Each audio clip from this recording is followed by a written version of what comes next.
이전에 성막을 중심으로 이스라엘이 각 지파별로 진을 어떻게 칠 것인가에 대해서 민수기 1장에서 4장까지 말씀하셨습니다. 이 진 구성이 끝난 지금부터는 하나님이 함께 하시는 가운데 이스라엘이 하나님과 어떻게 더불어 살아가야 하는지에 대해서 이야기하고 있습니다.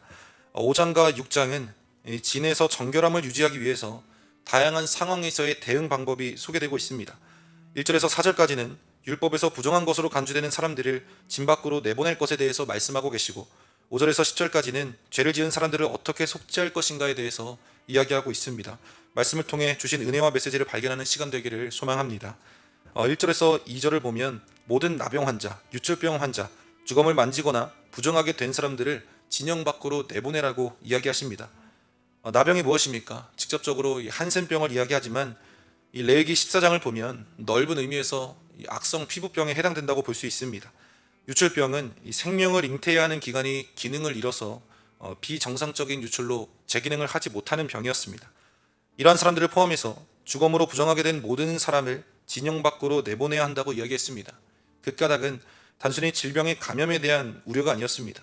3절을 보면 그들이 진영을 더럽히게 하지 말라, 내가 그 진영 가운데 거하느니라 하시매 라고 말합니다. 하나님께서 그 진영 가운데 계시기 때문에 그들을 내보내어야 한다는 말입니다. 이 감염에 대한 우려, 전염병의 확산을 막기 위한 실제적인 조치가 아니라 부정함을 제거하는 데 의미가 있다는 것입니다. 거룩하신 하나님이 계시기 때문에 하나님과 함께 할 수 없는 부정한 사람들을 진영 밖으로 내보내라는 것입니다. 이스라엘은 죽음을 연상시키는 모든 것을 제거해야 했고 즉각 순종했습니다. 이 4절을 보면 이스라엘 자손이 그같이 행하여 그들을 진영 밖으로 내보냈으니 곧 여호와께서 모세에게 이르신 대로 이스라엘 자손이 행하였더라 라고 말합니다.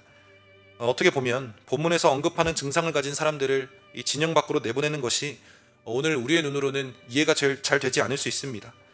다소 잔인해 보이기까지 합니다.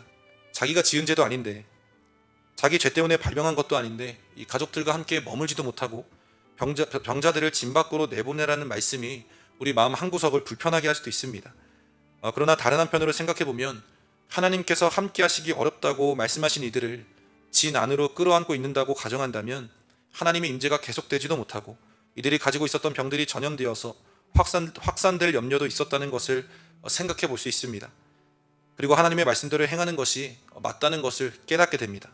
더군다나 이들이 계속해서 진 밖에 머물러야 하는 것도 아니었고, 부정으로부터 정결하게 되면 언제든 제사장에게 확인을 받은 후에 다시 돌아올 수 있었습니다. 이 하나님께서 머무시는 이스라엘 진영에는 부정한 것이 있을 수 없다는 것이 이 말씀의 주된 줄기입니다. 하나님의 나라는 그 어떤 것이라도 속된 것과 가증한 것이 들어설 수 없습니다. 요한계시록 21장 27절을 보면 무엇이든지 속된 것이나 가증한 일 또는 거짓말하는 자는 결코 그리로 들어가지 못하되 오직 어린 양의 생명책에 기록된 자들만 들어가리라 라고 말합니다. 하나님께서 임재하시는 성막을 중심으로 이 이스라엘 진 앞에서 부정함을 내보내야 했다면 동시에 하나님이 임재하시는 성전된 우리 안에 그런 부정함은 어떻게 해야겠습니까? 당연히 우리 안에 하나님의 임재를 방해하는 부정함들이 있다면 제거해야 한다는 것입니다. 뿐만 아니라 우리를 정결하게 하시는 주님 앞에 나아가 간구해야 한다는 것입니다. 예수님은 혈루병을 앓는 여인을 부정하다 하시지 않으시고 치료해 주셨고, 씻지 않아서 생기는 부정함이나 이방인들과 함께하기 때문에 생기는 부정함을 문제 삼지 않으셨습니다. 바울은 모든 음식이 하나님께 드려질 수 있고 먹을 수 있다고까지 했으며, 베드로가 부정하다고 생각했던 짐승을 하나님은 부정하지 않다고 이야기하기도 했습니다. 오늘 우리가 담아야 할 부분은 우리의 일상을 쭉 펼쳐 놓았을 때 하나님 앞에 합당하지 않은 생각과 말, 행동과 습관을 바꾸는 것이 되어야 할 줄로 믿습니다.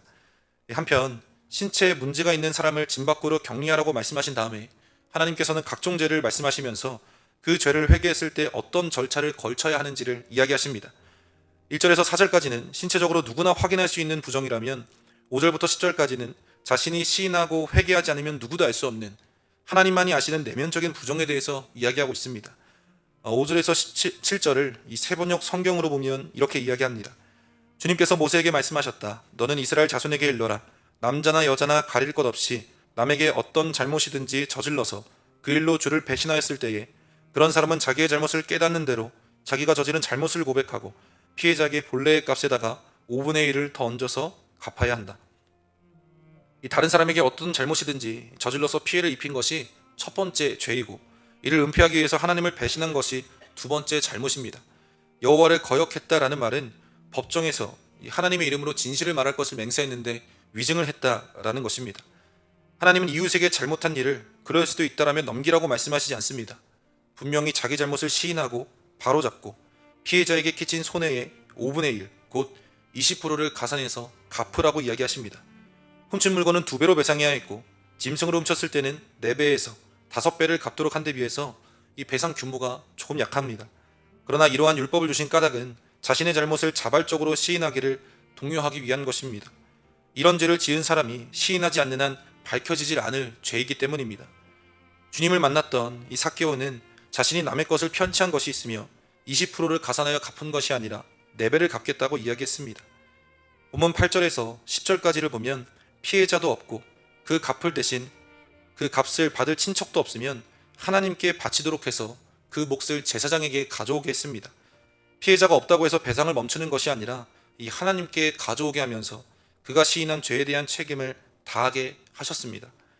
우리도 살다 보면 내지 이웃과의 마찰 혹은 문제가 생길 수 있습니다. 그러나 이를 단순히 바라볼 것이 아닙니다. 이웃에게 죄를 범하는 것이 곧 우리를 향하신 하나님의 뜻에 반하는 것이고 하나님께 죄를 짓는 것과 같다는 것입니다. 우리가 어떤 마음으로 살아가느냐에 따라서 우리의 일상이 하나님을 따라 거룩할 수도 있고 정글과 같을 수도 있습니다. 그리스도인다운 그리스도인, 제자다운 제자의 삶이 한낱 한시로 끝나는 것이 아니라 우리 삶에서 계속해서 실천되고 이어져야 하는 것입니다. 우리가 삶 속에서 우리 자신의 안위만을 생각하는 것이 아니라 우리 이웃을 존중하는 것이 곧 말씀 따라 사는 것인 줄로 믿습니다.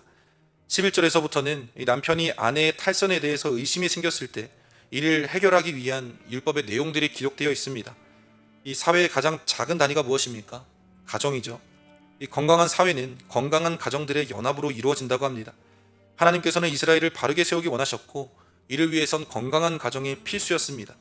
건강한 가정을 위해서 부부간의 신뢰를 이루는 길과 신뢰가 무너졌을 때 회복할 수 있는 길, 또 회복이 어려울 때 처리하는 방법들을 알려주시면서 이 이스라엘 공동체를 세우기를 원하셨습니다. 11절에서 11절을 보면 남편이 아내의 순결에 대해 의심이 생길 경우에 남편은 아내와 함께 소제물을 가지고 제사장 앞으로 나아가야 했습니다. 제사장에게 나아가는 경우는 첫째, 아내가 다른 남자와 동침한 것이 의심되지만 증거와 증인이 없는 경우입니다. 둘째, 남편의 의처증으로 인해서 아내의 순결에 의심받게 되는 경우입니다. 이 전자의 경우는 아내의 간음으로 인해서 이스라엘 안에서 죄를 제거해야 했고 후자의 경우는 이 남편의 의처증으로부터 아내를 보호하기 위해서였습니다. 제사장에게 나아가는 것은 공의로우신 하나님의 심판을 받는다라는 것을 의미합니다. 동시에 인간의 능력으로는 해결할 수 없는 일을 하나님께 의뢰한다라는 것입니다. 사람은 증거와 증인이 없는 상황에서는 그 사안의 진실을 알기 어렵습니다. 하지만 하나님께서는 모든 것을 알고 계십니다. 결국 이 제사장을 통해서 하나님께 나아가는 것은 분쟁의 해결점이 하나님께 있음을 의미하고 있습니다. 사랑하는 성도 여러분, 우리도 인간의 방법으로 일을 해결하려고 할 때가 있습니다.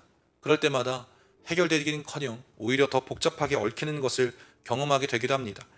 우리는 분쟁을 해결하기 위해서 인간적인 방식을 선택하지 않고 하나님께로 나아가 그 도우심과 그 지혜를 구해야 할 줄로 믿습니다. 하나님은 이스라엘 백성들에게 그 기준과 그 틀을 정해주셨습니다. 그리고 순종하기를 바라셨습니다. 오늘날 우리도 하나님 말씀 안에서 순종하며 주님 말씀 안에서 자유하기를 바라고 계십니다. 우리가 모든 일에 믿음으로 반응하고 영적으로 기민하게 움직이며 모든 일에 순종해 가고자 할 때 하나님께서는 한 사람 한 사람 하나님의 은혜로 역사해 주실 줄로 믿습니다. 바로께는 그렇게 우리 안에 부정한 것들은 내몰고 거룩한 성령의 사람으로 살아가는 한 날 되시기를 주님의 이름으로 간절히 소망합니다. 기도하시겠습니다.